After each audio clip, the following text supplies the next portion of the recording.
Jadi Ibu Rofiah, guru apa Bu?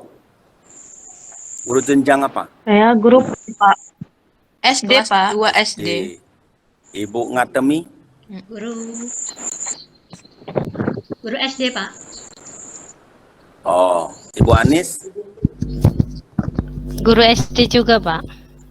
Agama Islam. Ibu Eli? SD. Bu Eli guru apa? SD juga?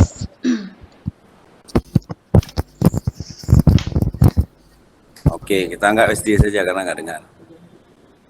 SD, Ya, SD. SD, Pak. Oh, ya. Guru SD. Oke, SD. Sama-sama SD semua berarti. Ini enak nih, nguji guru-guru SD. Guru-guru yang kerjanya mendidik. Ngomong, Pak. Padahal bukan hanya guru SD mendidik. Semua guru itu mendidik. Cuma kita kan kadang-kadang salah kaprah. Kita anggap guru SD lah sebagai pendidik. Guru SMA nggak harus mendidik, sehingga guru SMA berperilakunya yang tidak mendidik. Mengajar. Itu kan kalau jadi pendidik, yang tantangan terbesar menjadi seorang pendidik adalah menjaga perilaku sebenarnya. Perilaku, tutur sapa, semua harus dijaga oleh seorang pendidik. Karena pendidik itu adalah teladan. Coba bayangkan ketika Rasulullah tidak menjadi seorang teladan, maka Islam itu nggak pernah ada ke kita. Karena jauh kita dengan Arab tuh. Habis sampai Jazirah Arab udah selesai tuh. Cuma karena Rasulullah itu adalah pendidik yang luar biasa, maka kita sampai Islam sampai ke kita. Itu sebenarnya nilai pendidik. Bagaimana seorang pendidik yang baik? Ya seorang pendidik yang baik ya Rasulullah. Ya, bukan Ki Hajar Dewantara, Rasulullah. Ki Hajar Dewantara itu orang yang memberi contoh cara mendidik, memberi teori, ya, menemukan teori belajar. Tapi sesungguhnya yang contoh pendidik yang paling sukses di muka bumi ini ya Rasulullah. Maka pendidik itu harus meneladani Rasulullah dalam hal mendidik. Oke, dalam teori perkembangan peserta didik itu ada teori Piaget atau Piaget ya, Piaget ya. Ya terserah lah. Mau apa terserah karena itu nggak terlalu penting. Yang paling penting teorinya. Ada teori Piaget itu kan ada tahapan-tahapan yang dibagikan, ya kan? Yang dibagikan sesuai perkembangan kognitif seseorang secara umum, ya, saya nggak salah secara umum. Ada yang tidak sesuai, ya, ada yang mungkin lebih cepat, ada mungkin lebih lambat. Tapi secara umum, secara normal manusia itu dia menemukan teori itu. Baik, yang ingin saya tanyakan sebagai guru PAI, ya. Guru PAI. Tentunya kita juga ada teori perkembangan itu dalam Islam, walaupun tidak mungkin jarang ada orang yang menuliskan teori itu, teori perkembangan. Tapi dalam Al-Quran teori perkembangan janin dijelaskan, ya kan? Kemudian teori mendidik pada Islam itu kan jelas sekali itu tahapan-tahapannya. Ya ingin saya tahu dari ibu-ibu sekalian, dalam terapan Islam ya yang mendekati dengan teori Piaget itu, teori Piaget lah, itu apanya gitu. Silakan Ibu Ngatemi lah. Ibu Ngatemi kan baru hidup lampu, semangat tuh. Silakan Bu. Ini jangan terlalu ini ya. Pokoknya jawab saja. Tidak ada yang salah. Semua benar. Itu maksudnya tahapan dari Bukan tahapan, tapi proses. yang apa ya? Dalam Islam itu mesti ada teori-teori juga demikian. Tapi maksudnya ada bukti-bukti bahwa di dalam Islam itu kita menganut teori itu. Bukan menganut teori dalam artian berpedoman pada itu, tapi ada hal yang sama pemahaman, sehingga kan sebenarnya teori ini kan yang membuat lembaga pendidikan itu seperti sekarang. Teori itu yang sebenarnya dasar pembuatan lembaga pendidikan dari PAUD, SD, SMP, SMA. Itu teori itu sebenarnya. Teori perkembangan kognitif anak. Itu saya hanya ingin tahu dalam Islam itu seperti apa dalam pandangannya. Silakan, Bu.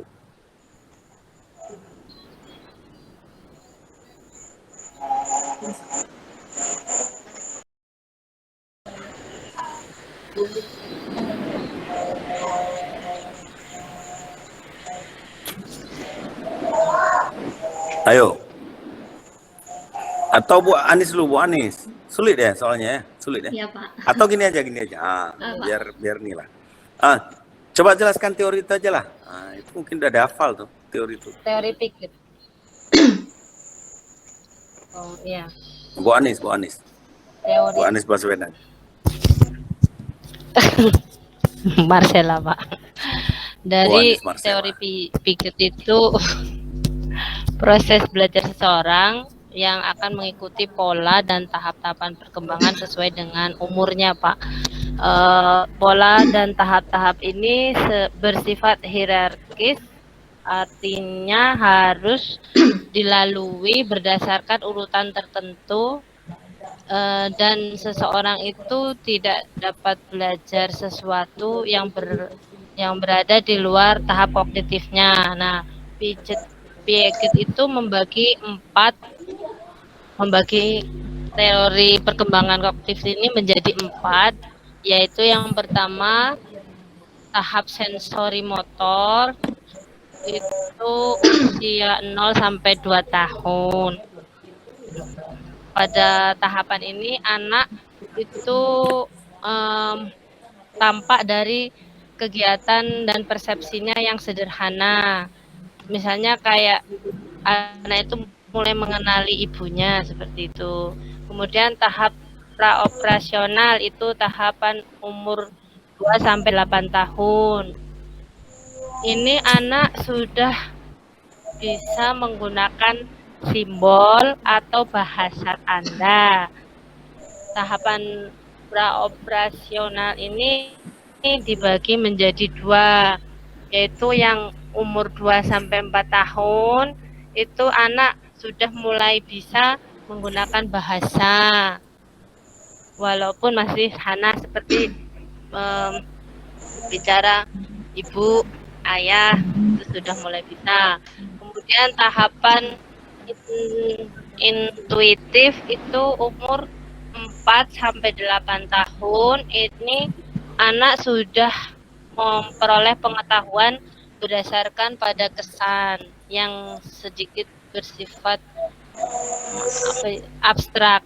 Kemudian yang ketiga, teori operasional konkret itu umur 7 sampai 12 tahun.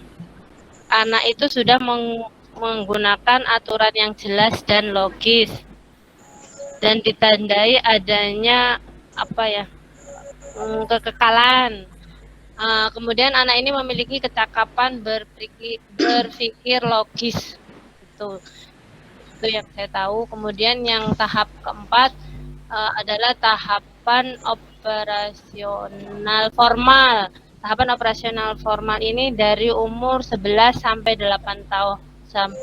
18 tahun.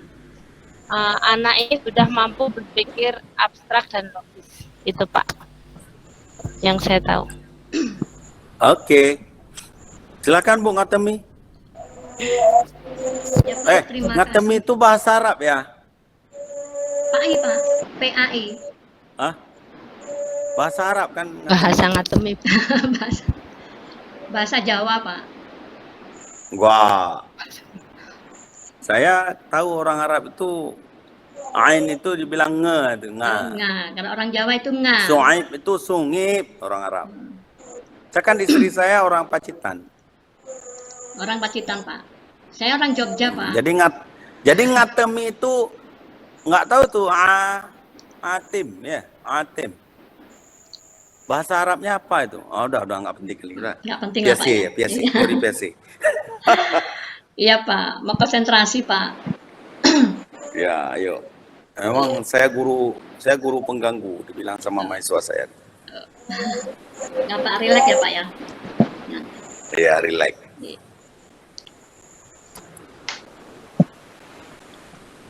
Lanjut Pak. Yuk, lanjut. Lanjut yang masih teori Piaget gitu Pak. Ya, teori Piaget lah. Iya, teori Piaget yang saya ketahui teori tersebut itu bahwa belajar itu yang apabila ada interaksi antara individu dengan lingkungan fisiknya dan individu dengan lingkungan sosialnya. Jadi kalau ada cara interaksi itu yang namanya teori Piaget. Dan tahapannya itu ada 4 tahapan yang teori Piaget itu. Yang pertama sensori motorik di antara umur 0 sampai 2 tahun.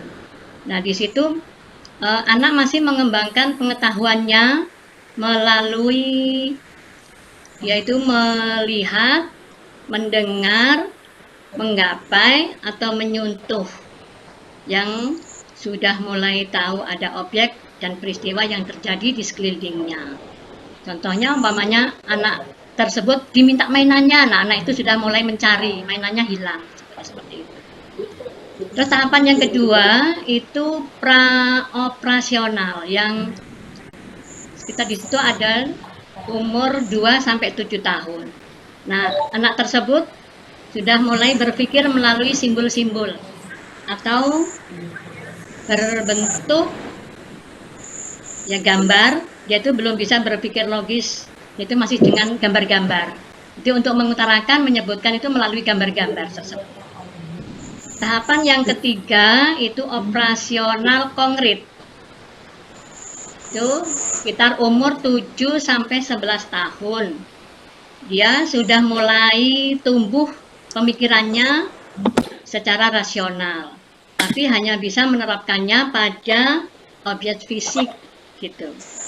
Dan sudah memiliki kemampuan menjumlah, menghitung atau menghitung volume sudah bisa, terus berpikir secara abstrak. Selanjutnya tahapan yang keempat itu operasional formal, sekitar umur 11 sampai 15 tahun. Dia itu anak tersebut sudah bisa berpikir logis, abstrak, bisa berhitung dan berpikir tuntas dan mampu bisa kreatif gitu Pak. Karena sudah berusia 11 sampai 15 tahun dia sudah berpikir untuk berkreatif atau bahkan inovatif sudah mulai bisa. Kiranya itu Pak yang saya ketahui. Oke. Terima kasih. Kemudian yang dua lagi beda sedikit pertanyaannya. Dua lagi, apa yang sudah diterapkan ya di kita tentang teori ini, apa yang dilanggar dari teori ini? Dilanggar bukan di tempat sholat tapi ya, dilanggar. Apa yang sudah diterapkan dan apa yang sudah dilanggar? Ini Ibu Rofiah sama Ibu Eli. Ibu Rofiah sama Ibu Eli itu sudah diam. Halo Ibu Rofiah. Pak. Rofiah. Apa Bu yang dalam apa Bu teori ini yang di lembaga-lembaga pendidikan kita yang dilanggar? Ada nggak? Kalau saya tanya teori ini, itu juga nanti kan. Namanya teori mau udah ada di depan. Nah sekarang apa yang dilanggar?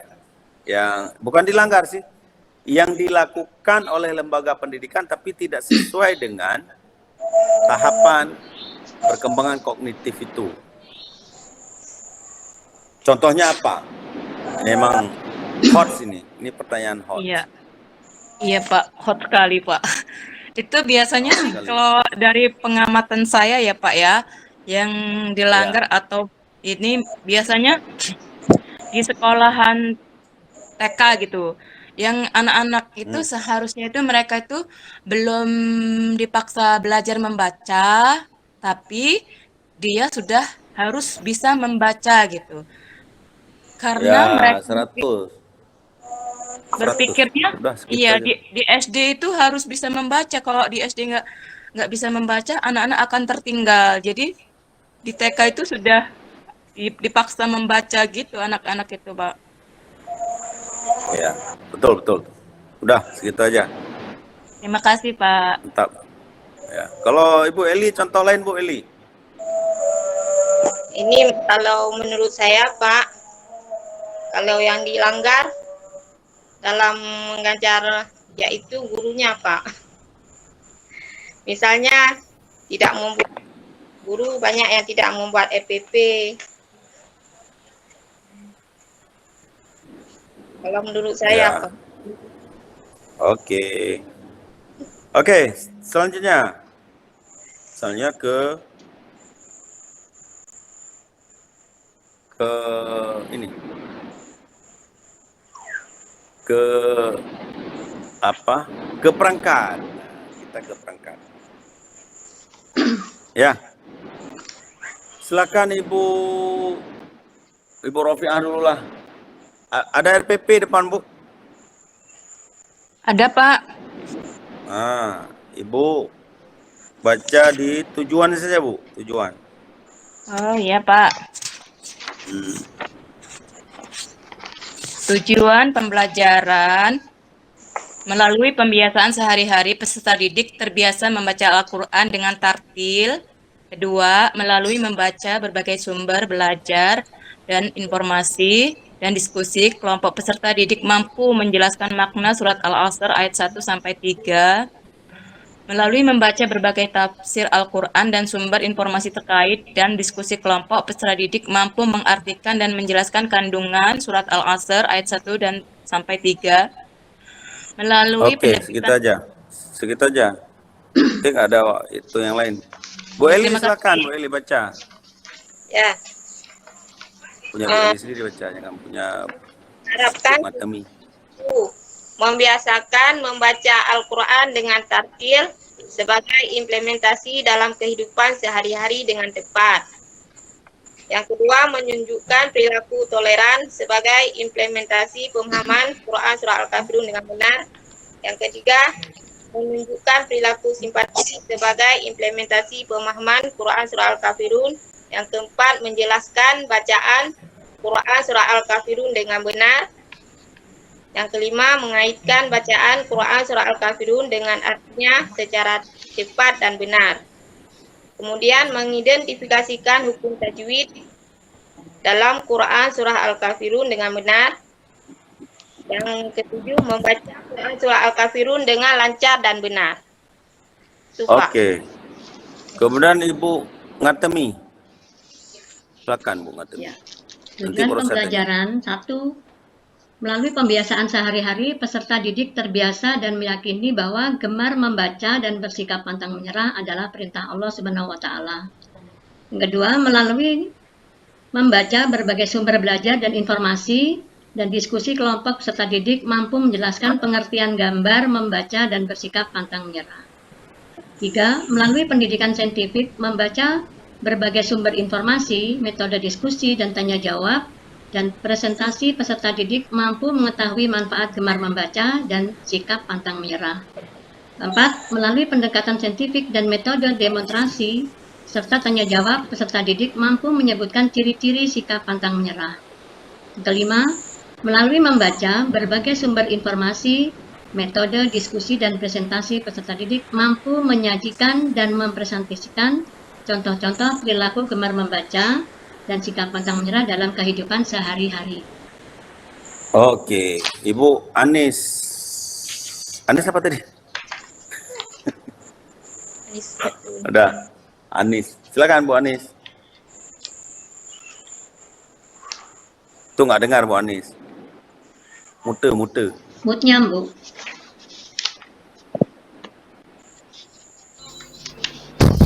Melalui pembiasaan, peserta didik terbiasa membaca Al-Quran dan meyakini bahwa agama mewajibkan umatnya untuk beribadah dan bersyukur kepada Allah serta berbuat kebaikan. 2. Melalui diskusi, membaca berbagai sumber informasi terkait, peserta didik dapat menelaah kisah keteladanan Nabi Yunus alaihissalam.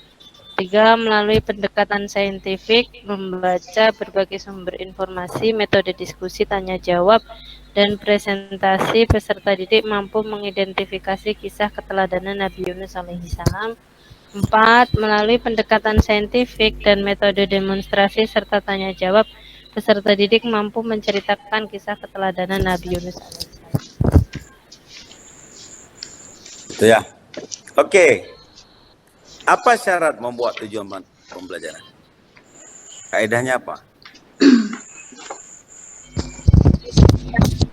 Dalam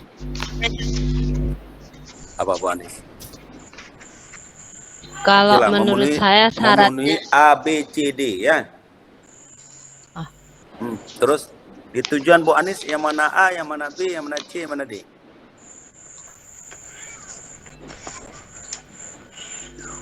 Baca sebentar satu, Pak, belum paham. baca satu habis itu sebutkan. Gimana Pak? Pertanyaannya Pak? Enggak, baca salah satu tujuan Ibu. Terus Iya. sebutkan mana A, mana B, mana C, mana D. Yang misalnya nomor 1, melalui pembiasaan peserta didik terbiasa membaca Al-Quran dan meyakini bahwa agama mewajibkan umatnya untuk beribadah dan bersyukur kepada Allah serta berbuat kebaikan.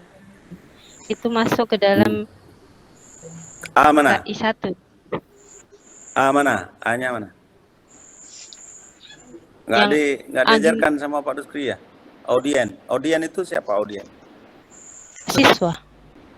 Peserta didik. Behavior? Behavior itu guru. Terus conditionnya papan tulis. Oh iya. Oh iya. Salahnya Pak. Degree itu kursi meja. Astagfirullahaladzim. Ya udahlah. Ibu ngatemi Gimana, sekarang. Ibu ngatemi. Bu Anis sudah. Bu ngatemi. Silakan Bu Saya ngatemi. kok nggak paham. Bapak, karena perjalanan udah jauh ini, banyak yang agak kan nih Pak. Iya. Baca Dan terus. tujuan yang melalui pembiasaan yang audiennya itu peserta didik Pak. Peserta didik. Yang ini. Audien peserta didik. Iya. Terus Sumber belajar. behavior itu apa?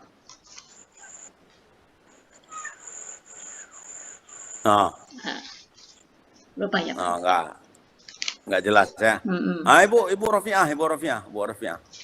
Coba Bu Rofiah. Tingkah laku Pak, behavior. Iya, enggak, maksudnya baca salah satu tujuan. Habis itu Ibu A apa, B apa, C apa, D apa. Melalui pembiasaan sehari-hari, peserta didik terbiasa membaca Al-Quran dengan tartil. A itu apa?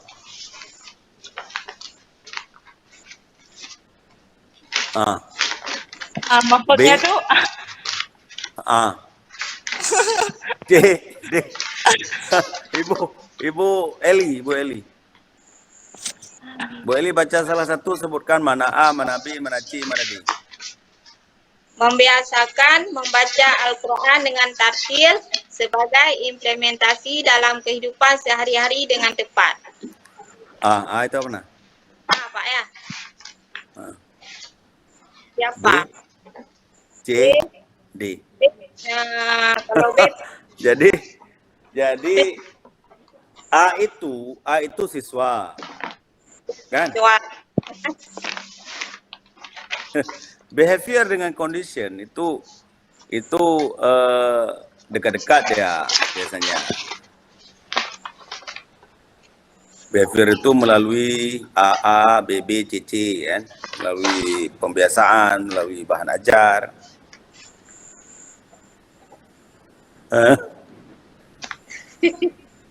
D rata-rata nggak ada di.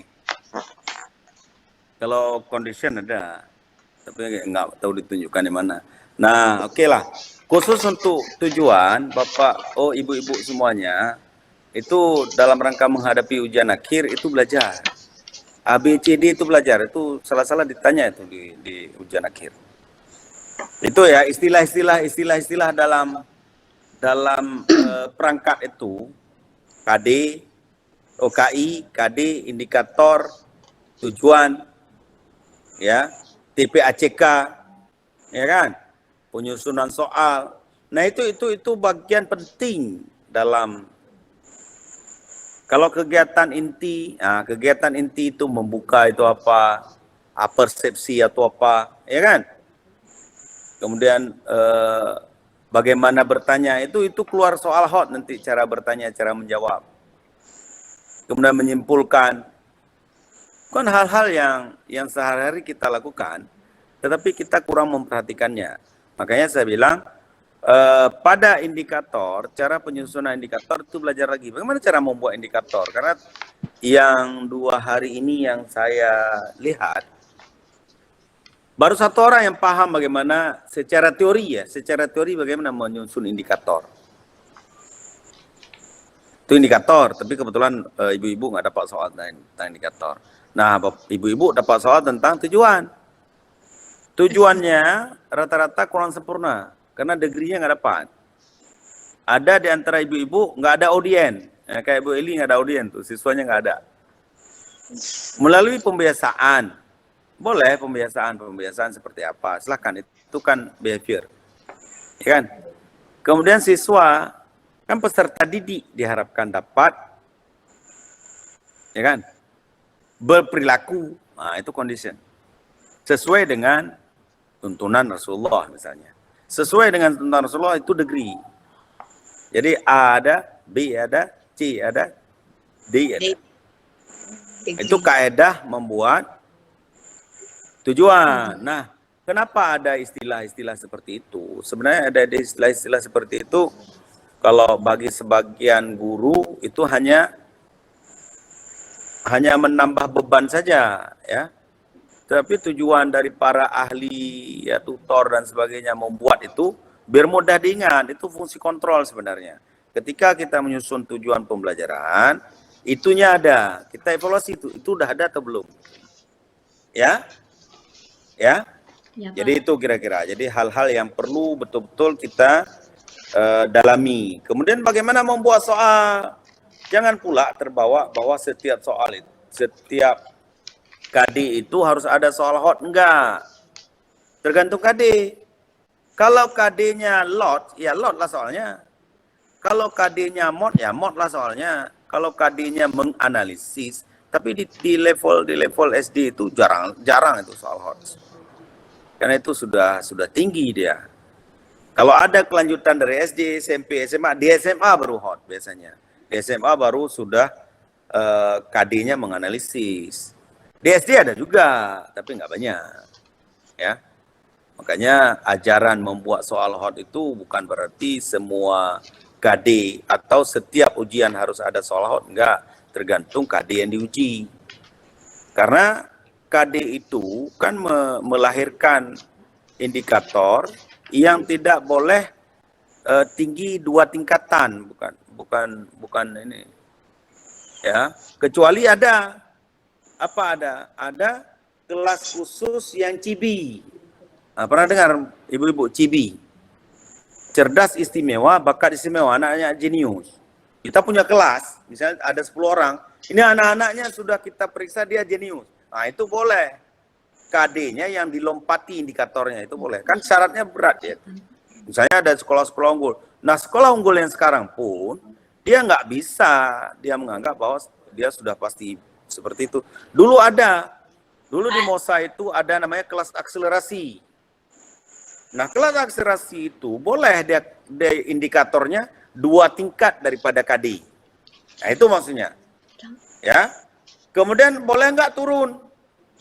Tidak boleh sebenarnya dalam kelas normal, dalam sekolah-sekolah umum nggak boleh. Di mana boleh turun indikatornya? Pada sekolah luar biasa. Itu boleh turun. Karena sekolah luar biasa targetnya hanya sampai kelas kurikulumnya 3 SMP, walaupun dia sudah selesai SMA. Maka kayak gitulah wawasan tentang perangkat. Sebenarnya perangkat ini adalah menuntun guru supaya mengajar sesuai patron dan jelas tujuannya. Karena guru-guru kita kan kalau ada lagi musim pandemi, lebih banyak cerita tentang pandemi, ya kan? Masuk pandemi, ya kan? Kalau musim dulu Kristi Moneter, saya ada punya kawan dulu dikasih nama sama mahasiswa Ibu Krismon. Nah, karena dia setiap masuk cerita tentang Krismon. Padahal dia lagi marah sama suaminya, nggak dikasih duit sama suaminya. Marah dia. Ceritalah tentang Krismon. Rupanya rumah tangganya lagi krisis. Nah, kira-kira begitu. Jadi untuk menghindari yang demikian, karena guru ini adalah sutradara sekaligus aktor, guru itu kan guru itu 3 tuh. Penulis naskah, sutradara, dan aktor. Itu guru. Makanya sangat sulit jadi guru. Ya. Tidak mudah menjadi seorang guru yang baik. Guru yang baik itu harus berperilaku sebagai dia pembuat penulis naskah, yaitu orang yang menuliskan skenario, orang yang bikin RPP, ya ibu-ibu ya. Orang yang bikin RPP itu kan guru. Dia berarti penulis naskah dalam film. Kemudian dia sutradara. Sutradara apa? Dia mengontrol RPP itu untuk dia mengajar. Ngontrol sendiri. Dia sekali-sekali mengingat, oh, apa yang sudah yang terlewati itu RPP. RPP itu naskah dalam bahasa kerennya. Kalau dibilang sama mahasiswa saya si Azizah itu, bahasa kerennya skrip. Nah, itu bahasa keren kan. Nah, itu skrip, dia sesuai skrip, naskah. Itu sutradara. Nah, guru itu juga pemain peran. Di RPP itu kan kita buat seakan-akan kita menanyakan ini, menceritakan ini. Nah, besok kan kita harus berperan seperti itu. Maka guru yang baik adalah guru yang mampu berfungsi tiga fungsi sekaligus. Itu guru yang hebat. Di manakah guru itu? Nah, itulah yang dicari di PG, kan gitu. Ya, mudah-mudahan semuanya menjadi guru-guru teladan. Ya. Kalau dari wajah-wajahnya wajah optimis, bikin anak-anaknya senang. Nah, itu jangan masuk kelas kita bikin anak-anak orang mual mules kan gara-gara kita. Oke, ibu-ibu sekalian, saya pikir itu yang kita uji pada hari ini, nggak usah banyak-banyak ya. Yang penting ada ujian kan gitu. Itu ya, Pak. Dan sekaligus saya melakukan share pengetahuan. Ya, sharing pengetahuan. Ya, Pak. Apa yang sudah saya miliki. Ya, kalau waktu panjang sebenarnya saya ingin dapat share dari ibu-ibu juga, karena ibu-ibu juga orang yang punya pengetahuan. Tapi alhamdulillah hari ini kita sudah saling share.